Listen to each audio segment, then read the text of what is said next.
يلا بينا، حط شخص في بالك واكتب في الكومنتات انوي ان استقبل الطاقة. خلينا كده نشوف هل في مقابلة بينك وبين حبيبك وامتى؟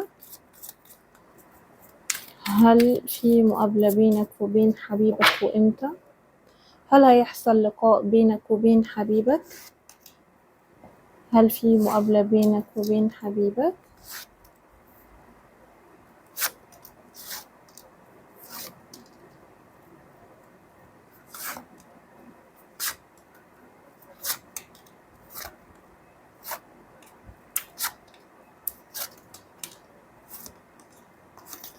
طيب هل هيحصل لقاء بينك وبين حبيبك؟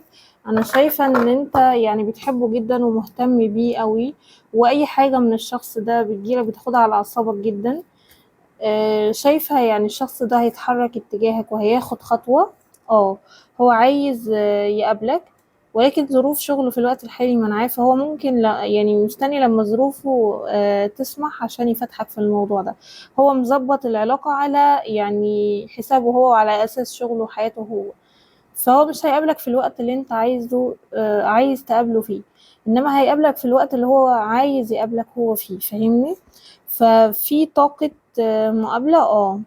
امتى؟ يعني خلال اسبوعين من وقت سماعك للقراءة في مقابلة بينك وبين الشخص ده. ممكن البعض هتكون في شهر 8 المقابلة دي.